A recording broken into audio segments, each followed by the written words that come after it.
Gracias, ¿no? Pues a Dios toda la gloria, hermanos, la honra y la alabanza por los siglos de los siglos. Damos gracias a Dios por nuestras vidas, porque aun a pesar de lo que se vive, estamos de pie todavía, respiramos. Y lo más grande que puede sucederle a una persona todavía, poderle servir al Rey de Reyes y Señor de Señores. Y eso es lo que estamos haciendo, hermanos. Y vamos a meditar en su palabra después de haber orado, después de haber cantado a nuestro Dios. En el capítulo número 5 del Evangelio según San Mateo, de los versículos 13 al 16, dice la palabra de nuestro Dios, se los quiero compartir. Vosotros sois la sal de la tierra, pero si la sal se desvaneciere, ¿con qué será salada? No sirve más para nada, sino para ser echada fuera y hollada por los hombres. Vosotros sois la luz del mundo. Una ciudad sentada sobre un monte no se puede esconder, ni se enciende una luz y se pone debajo de un almud, sino sobre el candelero y alumbra a todos los que están en casa.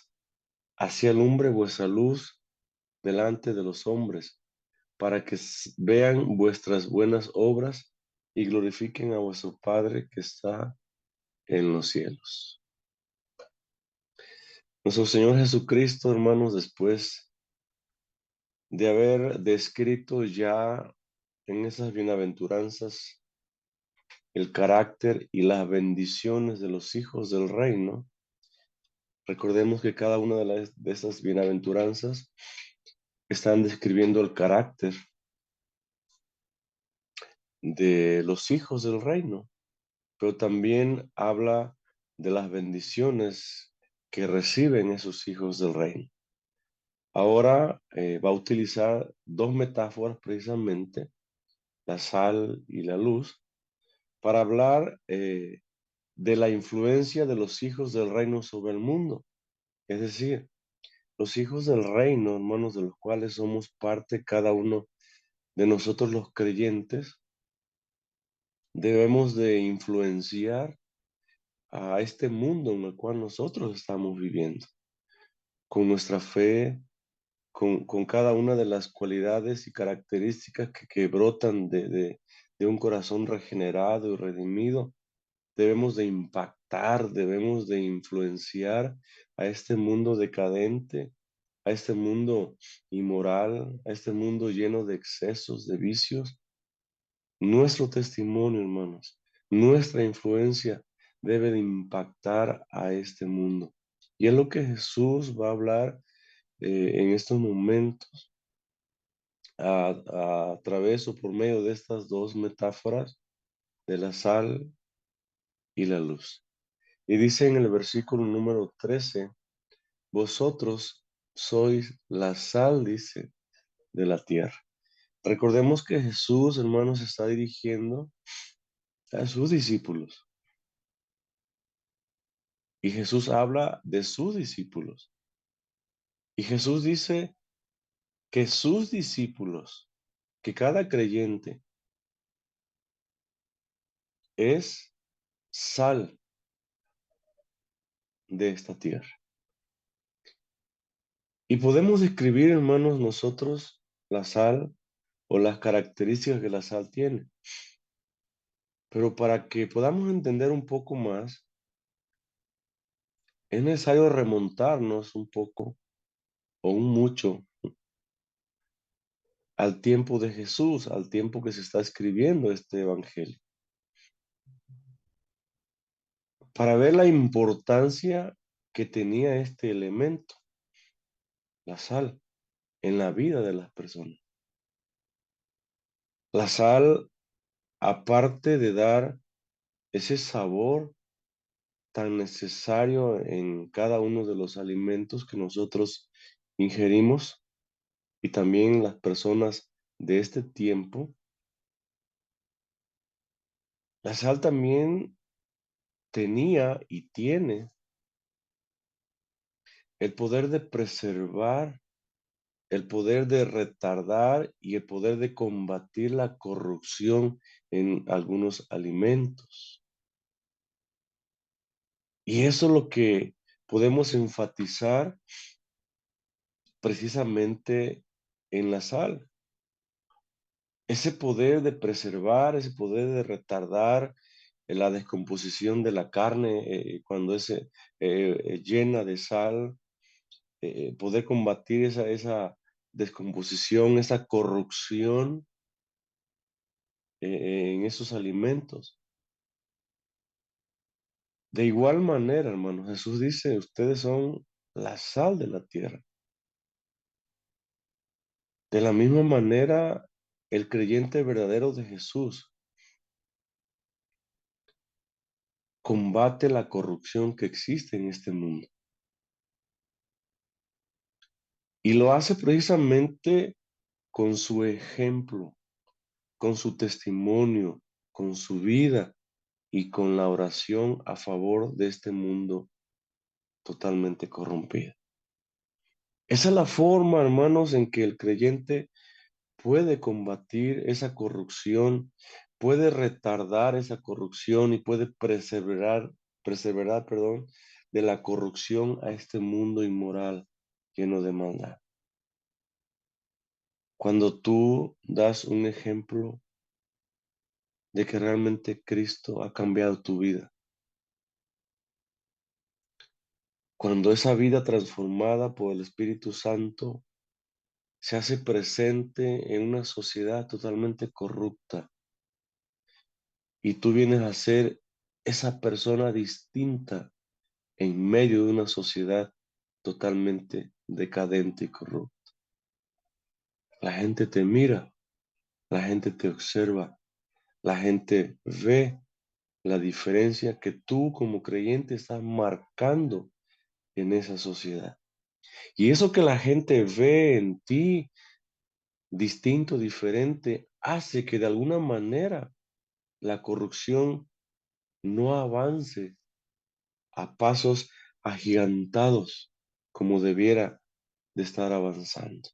Somos los creyentes, entonces, hermanos, los que de alguna manera estamos deteniendo todavía aún más la corrupción en este mundo inmoral, en este mundo corrupto. Es tu oración cuando tú oras a Dios en favor o a favor de la sociedad de este mundo.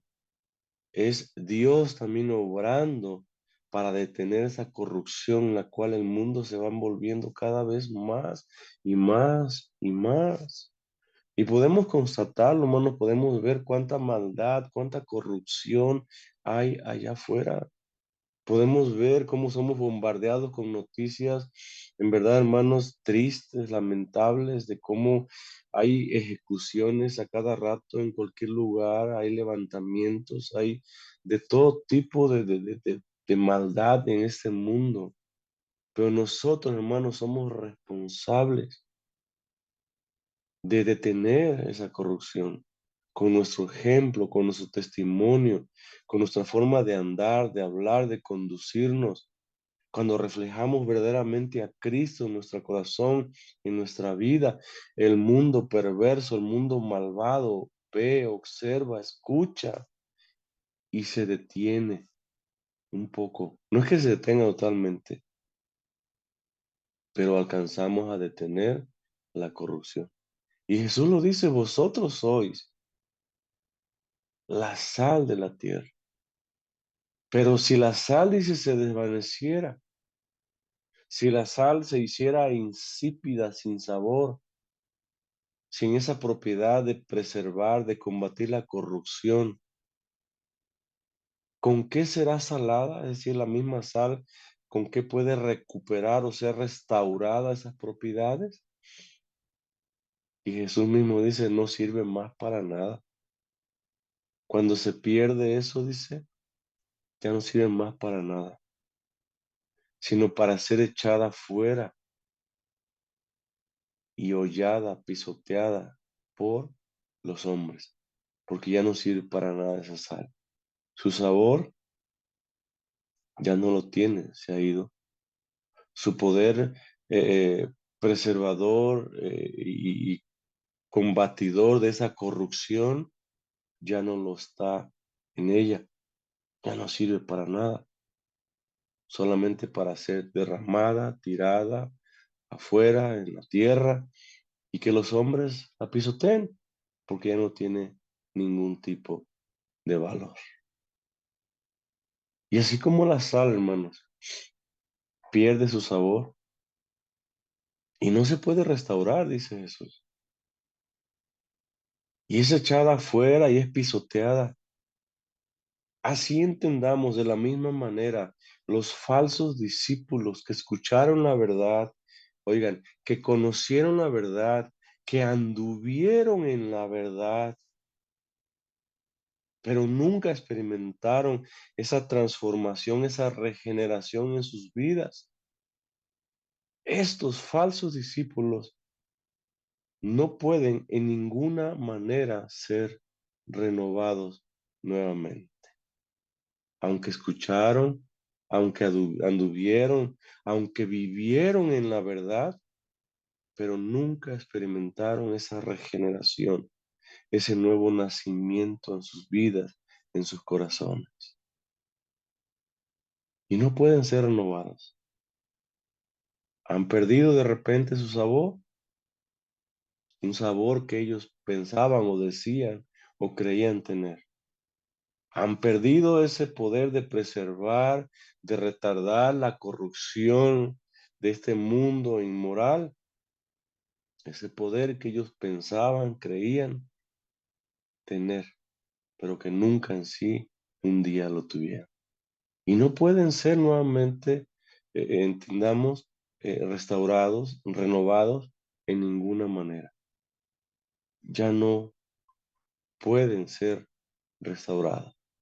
El escritor a los Hebreos, allá en su capítulo 6, versículo 4, dice de la siguiente manera, porque es imposible, notemos lo que dice, es imposible que los que una vez fueron iluminados y gustaron del don celestial y fueron hechos partícipes del Espíritu Santo, versículo 5, y asimismo gustaron de la buena palabra de Dios y los poderes del siglo venidero, verso 6, y recayeron, es decir, apostataron, sean otra vez restaurados o renovados para arrepentimiento. Es totalmente imposible. ¿Por qué? Porque para que esto sea posible nuevamente, dice el escritor de los Hebreos, se necesita crucificar de nuevo al Hijo de Dios.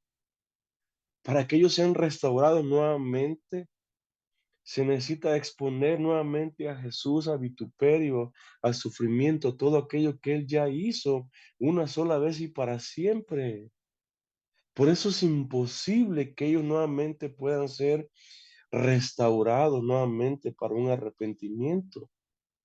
Ellos, aunque experimentaron, aunque escucharon la palabra de Dios, aunque escucharon el mensaje de salvación, aunque tal vez se congregaban en en alguna iglesia, en alguna congregación cristiana, aunque tal vez servían al Señor de alguna manera, pero nunca experimentaron una regeneración completa y total en sus corazones.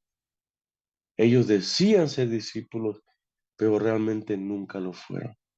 Y es imposible nuevamente que ellos sean restaurados. Es imposible que ellos nuevamente puedan experimentar una regeneración. No, totalmente imposible, porque empezar a pensar en ser posible es crucificar de nuevo a Cristo. Y Jesucristo, hermanos, hizo un solo sacrificio y para siempre. No son dos, no son tres sacrificios, sino un solo sacrificio. Dice Jesús también ahí en el Evangelio de Mateo, capítulo 8, versículo 12, mas los hijos del reino serán echados ¿a dónde? A las tinieblas de fuera. Y notemos que dice, los hijos del reino. aquellos que formaban o eran partes del reino, aquellos que pensaron ellos ser hijos del reino, pero con sus actitudes demostraban totalmente todo lo contrario. Los hijos del reino serán echados a las tinieblas de afuera. Dice, y allí será el lloro y el crujir de dientes. Esto, hermano, nos debe traer a nuestra mente poder hacer un alto en nuestra vida, poder autoanalizarnos, autoexaminarnos, si verdaderamente somos hijos del reino, si verdaderamente andamos conforme a la palabra, conforme a la voluntad de Dios, si verdaderamente estamos produciendo ese fruto, esa evidencia, esa cualidad, esa característica necesaria que debe de brotar de un corazón convertido. Si no es así, decirle, Señor, perdónanos y ayúdanos, Señor, a dar verdadera evidencia de que tú vives, reinas y moras verdaderamente en nuestro corazón. Porque Jesús es claro. Jesús dice que vosotros, que cada uno de nosotros que seguimos a Jesús, que profesamos nuestra fe, nuestra confianza en Jesús, somos la sal de la tierra. Pero si la sal se desvanece, si la sal se vuelve insípida, si pierde sus propiedades, ¿cómo puede ser restaurada? No sirve más para nada, sino para ser echada fuera y hollada por los hombres. También dice Jesús en el versículo 14, vosotros nuevamente los creyentes, los discípulos de Cristo, sois, notemos, habla en plural, en conjunto, en comunión, en unión, en unidad. Nosotros los creyentes somos la luz del mundo, como uno solo, como una unidad, en conjunto, somos la luz del mundo. Somos esas luminarias que resplandecen, que dan luz, que dan claridad a este mundo. Como discípulos de Cristo, hermanos, somos poseedores de la luz de Cristo. Somos luz en el Señor.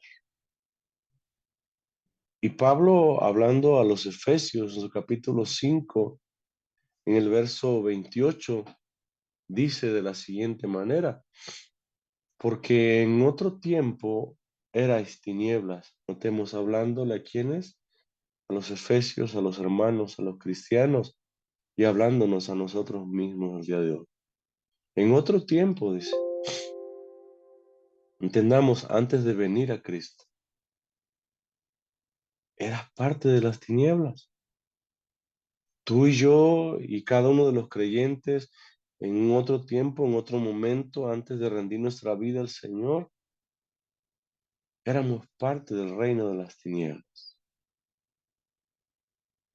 Pero dice Pablo, más ahora, entendamos después de esa experiencia con nuestro Señor, sois luz en el Señor.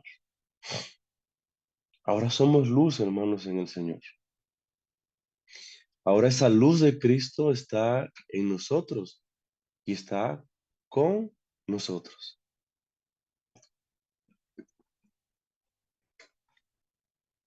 Y dice Pablo, andad como hijos de luz. Es decir, comportémonos, hermanos,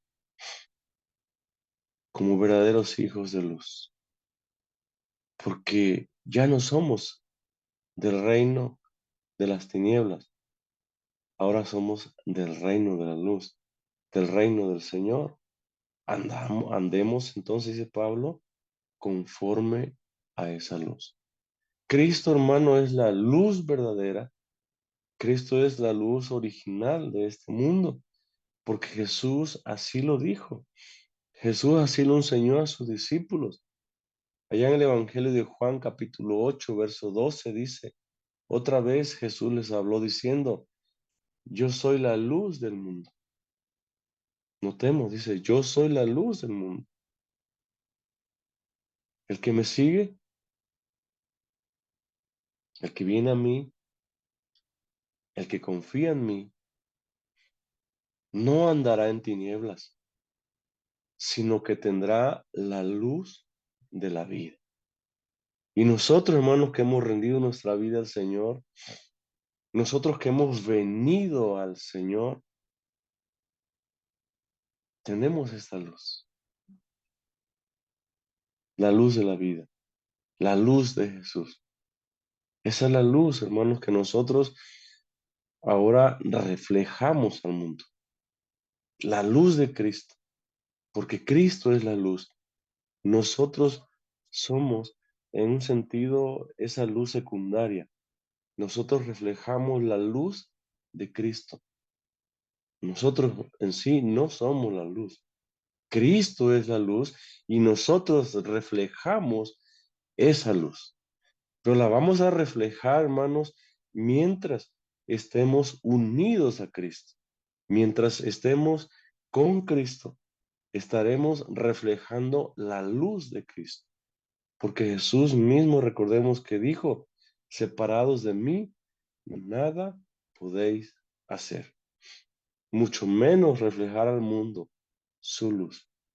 Pero si estamos en Cristo, si hemos venido a Cristo, si seguimos a Cristo, somos esa luz que viene de Cristo, esa luz que iluminamos también a este mundo. Jesús dijo entonces, vosotros sois la luz del mundo. Vosotros, dice, una ciudad asentada, una ciudad establecida, dice sobre o encima, un monte, entendamos alto, no se puede esconder, dice Jesús. Es una ciudad, una luz, perdón, que es visible a todos, que la puede ver todo mundo en ese monte alto donde está asentada esa ciudad. De la misma manera o igualmente, hermanos, los seguidores de Cristo, los discípulos de Cristo, los hijos de Dios, deben de ser visibles. Debemos de ser notorios. Es decir, debemos hacernos notar, hermanos, como discípulos de Cristo. Y podemos preguntarnos aquí, hermanos, ¿verdaderamente nos estamos haciendo notar en este mundo como discípulos de Cristo? ¿Verdaderamente somos visibles a este mundo como discípulos de Cristo? ¿O el mundo ve en ti a un discípulo de Cristo? Con tu vida, con tu ejemplo, con tu testimonio, con tu forma de hablar, de conducirte, de pensar, de actuar. Te haces notorio en este mundo, te haces visible a este mundo como un discípulo de Cristo. Porque Jesús dice que tú eres la luz de este mundo. Dice una ciudad asentada, establecida, levantada, construida encima, en lo más alto de un monte, dice, es imposible que se pueda esconder. Igualmente nosotros, hermanos, los discípulos de Jesús, es imposible que nos podamos esconder en este mundo. El mundo nos debe de identificar, el mundo nos debe de ver, el mundo debe de ver que nosotros somos distintos, somos diferentes a ellos mismos. Aunque estamos en este mundo, recordemos, dijo Jesús, no somos de este mundo. Y el mundo debe notar eso en nosotros. Debemos de ser visibles entonces, hermanos. Debemos de reflejar esa luz de Cristo en este mundo. Y esa luz debe de, hermanos, de impactar, debe de trascender, debe de traspasar las mismas tinieblas, las mismas inmoralidades que hay en este mundo. Y realmente, hermanos, somos notorios de esa manera. Realmente somos visibles en este mundo como discípulos de Cristo. Es necesario, hermanos, si no llega a ser de esta manera, que realmente seamos la luz del mundo. Que en el lugar que tú vayas, que yo vaya, o que andemos todos los cristianos, los discípulos de Cristo, reflejemos al mundo entero esas cualidades, esas virtudes que mismo Cristo ha sembrado, ha plantado en nuestros corazones. Que el mundo entero, hermanos, en esa luz, en ese reflejo, vea no otra cosa más que el rostro de Jesús mismo proyectado en el nuestro. Porque somos la luz del mundo. Una ciudad, dice Jesús, asentada sobre un monte, no se puede esconder. Como creyentes no podemos escondernos, hermanos. Debemos ser visibles.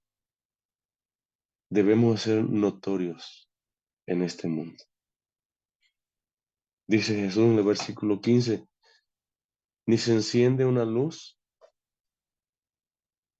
y se pone debajo de un almud, de una vasija, de un cajón. No, no tiene sentido, hermanos, que tú enciendas una luz y la escondas. ¿Para qué la vas a encender? Por eso dice Jesús, ni se enciende una luz y se pone debajo de un almud. Tú y yo somos luminarias. Tú y yo somos esa luz que han sido encendidas desde el momento que tú y yo venimos a Cristo como el resultado de esa obra redentora que el mismo Espíritu de Dios aplicó en nuestras vidas. Tú ya has sido encendido, yo he sido ya encendido. Somos esa luz, somos esa luminaria. No tiene sentido que tú te escondas, no tiene sentido que tú trates de apagar, de opacar o de oscurecer esa luz que ya está en ti. Dice Jesús, ni se enciende una luz y se pone debajo de un almud, sino sobre el candelero, dice, sobre ese instrumento, entendamos, que alimenta esa luz. Dice, y alumbra a todos los que están en donde, en casa. Así como esa lámpara, hermanos, alumbra con su luz a todos, dice Jesús, los que están en esa casa. De la misma manera, el creyente, hermanos, debe de alumbrar al mundo. Igualmente, de esa manera, el creyente con la luz que recibe de Cristo debe de alumbrar, debe de impactar, debe de proyectar, hermanos, que realmente es un discípulo de Cristo al mundo entero. Y es por esa luz o con la luz de Cristo de la cual somos portadores. Con esa luz, hermanos, debemos nosotros de alumbrar a todos los que están en este mundo, porque es esa luz que viene de esa relación íntima, personal que tienes con Jesús.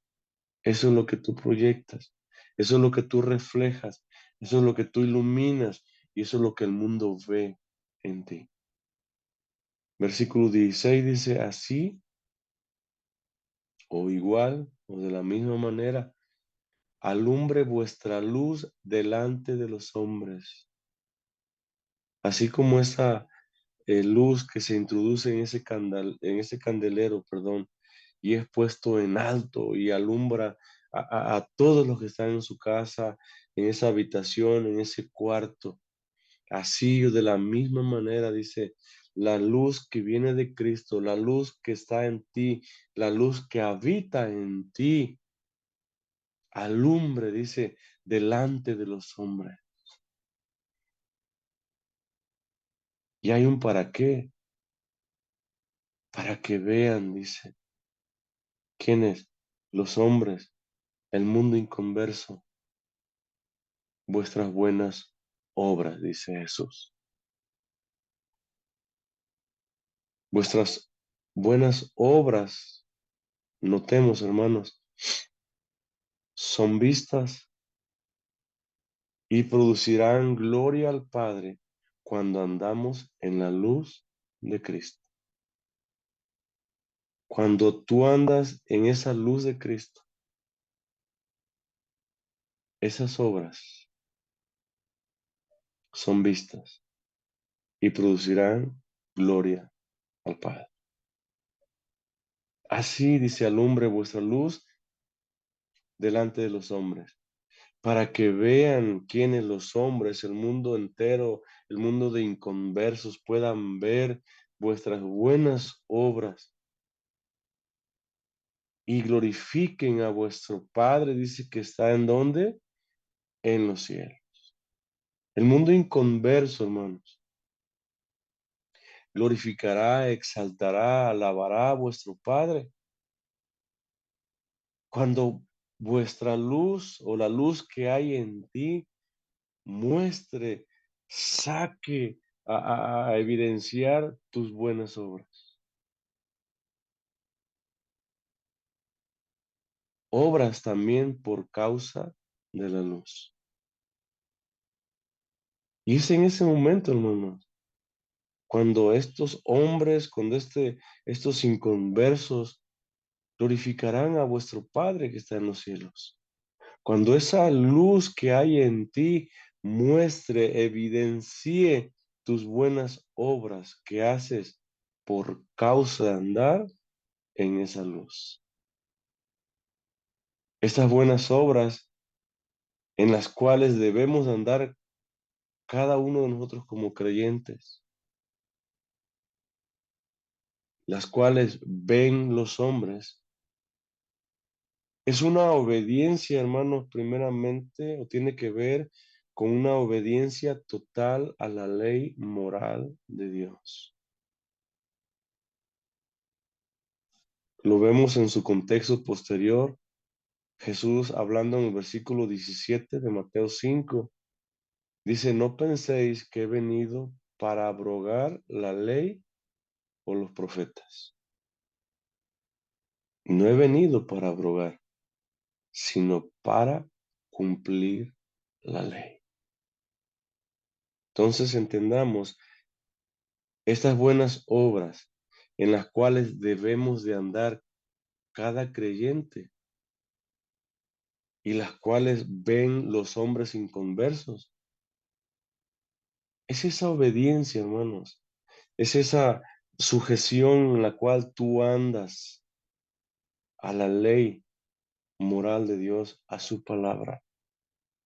Cuando tú obedeces, cuando tú te sujetas, cuando tú andas conforme a la palabra de Dios, oigan, es lo que ve el creyente. Porque cuando tú andas de esa manera, serás capaz o podrás hacer verdaderamente esas buenas obras que van a ver ellos. Cuando tú andas en desobediencia, cuando tú andas fuera de la voluntad de Dios, no puedes hacer esas buenas obras que ven estos hombres. Podrás hablar de buenas obras, pero no podrás hacer buenas obras.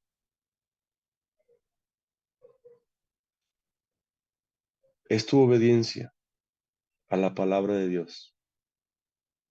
Es tu sometimiento a la palabra de Dios la que te va a llevar a hacer buenas obras. Y esas buenas obras son las que verán estos hombres o este mundo inconverso. Y estas buenas obras que tú haces en obediencia a la palabra misma de Dios son las que traerán, oigan, glorificación o gloria del mundo inconverso. ¿A quién? A Dios. Cuando estas buenas obras, hermanos, se hacen en gratitud por la salvación obtenida por gracia, son agradables a los ojos de Dios y los hombres, entendamos los inconversos, las ven y glorificarán a vuestro Padre que está en los cielos. Estas buenas obras, hermanos, que tienen que ver con la obediencia a su palabra, pueden consistir en muchas cosas. Cuando tú andas en una obediencia total a la palabra de Dios, podrás hacer entonces, entendamos, muchas buenas obras en respuesta o en gratitud a esa salvación tan grande que Dios te ha dado. Y estas buenas obras, hermanos, pueden consistir en muchas cosas, entre ellas afirmarte más en una vida de oración a Dios. Es decir, cuando tú obedeces la palabra de Dios, cuando tú obras como una muestra de agradecimiento por la salvación que Dios ha hecho posible en tu vida, puedes llevar una vida total y completa en oración. Y Jesús lo dijo allá en Mateo 6, capítulo 6, mas tú cuando ores, dice, entra en tu aposento y cierra la puerta. Ora a tu Padre que está en lo secreto, y tu Padre que te ve en lo secreto te recompensará en público. Estas buenas obras, entonces, hermanos, pueden consistir en una afirmación o confirmación más a Dios en oración. Estas buenas obras, hermanos, también pueden llevarte a aprender, a depender y a confiar más en Dios todavía. Ahí mismo en Mateo 6, Jesús dice de la siguiente manera, versículo 25, por tanto os digo que no os afanéis por vuestra vida, qué habéis de comer o qué habéis de beber, ni por vuestro cuerpo, qué habéis de vestir. ¿No es la vida más que el alimento y el cuerpo más que el vestido? Dice, miren las aves del cielo, que no siembran, ni ciegan, ni recogen en graneros, y vuestro Padre Celestial las alimenta. ¿No valéis vosotros mucho más que ella? ¿Y quién de vosotros podrá, por mucho que se afane, añadir a su estatura un codo? Y por el vestido, ¿por qué os afanáis? Consideren los lirios del campo, dice, cómo crecen, no trabajan ni hilan. Pero os digo que ni aun Salomón con toda su gloria se vistió así como uno de ellos.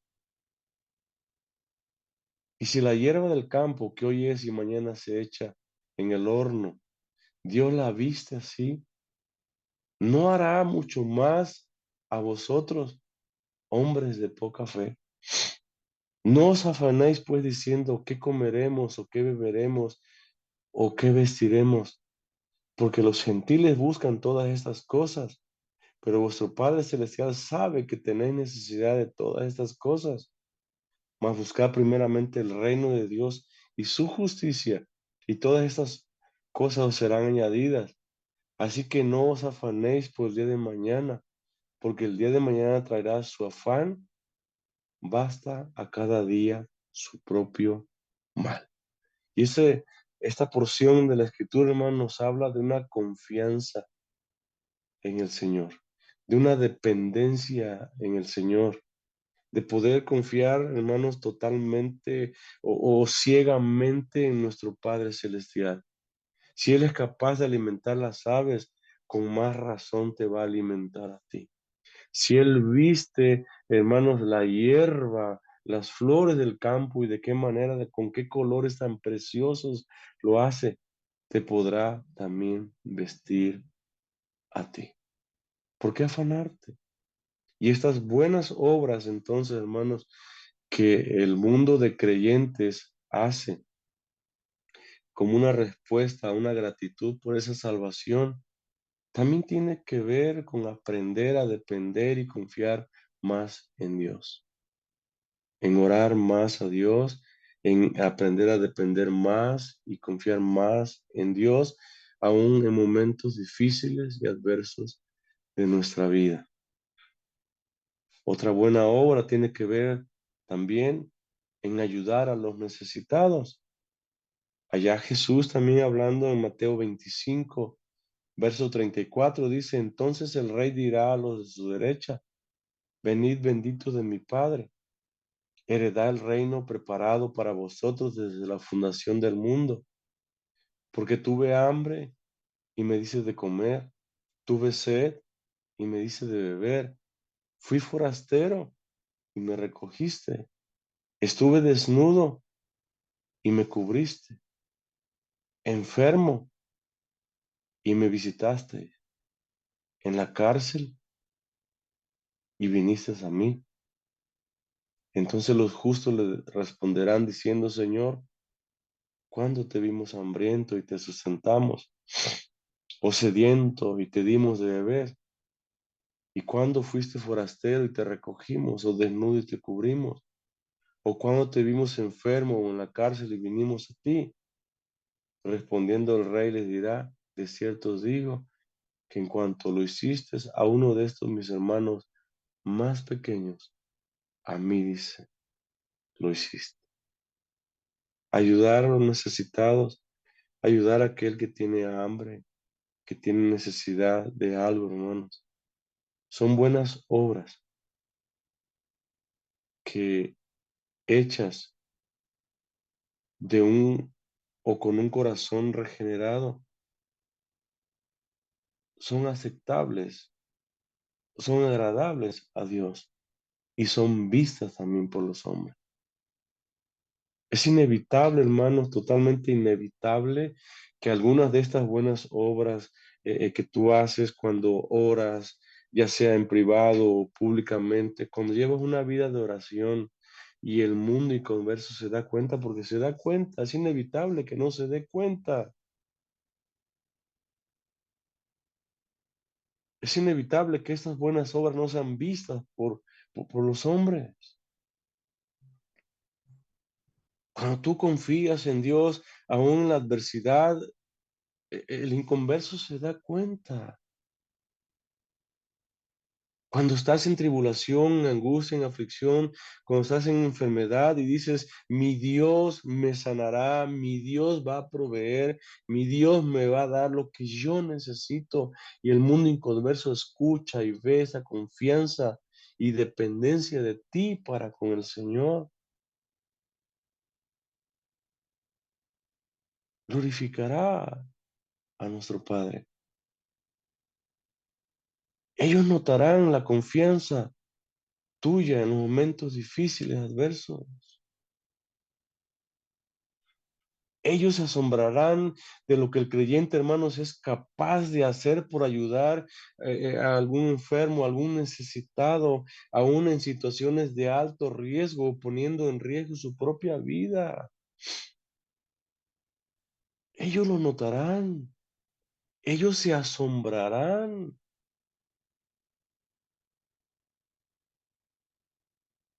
porque esto es lo que nosotros hacemos. Nosotros confiamos en Dios, aún en la adversidad seguimos confiando en Él. Nosotros ayudamos a nuestro prójimo, al necesitado, oigan, sea creyente o no sea creyente, como vimos ayer en la predicación también, sea aún tu enemigo, tú estás llamado ¿para qué? para ayudarle, para darle de comer, para asistirlo, para vestirlo, para darle de beber, para visitarlo.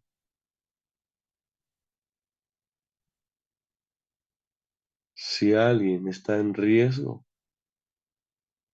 somos capaces, hermanos, nosotros de arriesgar nuestra propia vida también por ayudar o por salvar a aquel que se encuentra en riesgo.